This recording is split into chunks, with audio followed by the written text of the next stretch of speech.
September 2వ తారీఖు అమావాస్య వస్తుంది కదా, శ్రావణ అమావాస్య.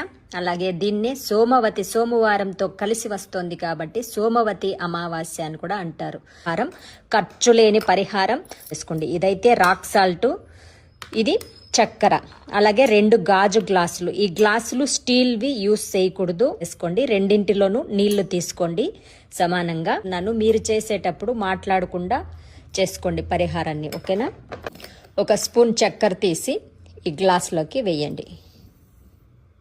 ఇలా కలుపుకుంటూ, మీరు మీ హస్బెండ్ మీతో ప్రేమగా ఉండాలి, అలాగే మీ పిల్లలు బాగా చదవాలనుకుంటున్నారు, మీ లైఫ్లో అవి కావాలి అని కోరుకుంటున్నవన్నీ చేసుకోవచ్చు. రాక్ సాల్ట్ తీసుకోండి, సముద్రపు ఉప్పు. దీన్ని తీసుకొని ఇంకొక గ్లాసులో వేయండి. ఇప్పుడు ఇంట్లో ఉన్న వాస్తు దోషాలన్నీ తొలగిపోవాలి, ఇంట్లో ఉన్న నెగిటివ్ ఎనర్జీ వెళ్ళిపోవాలి. సోమవారం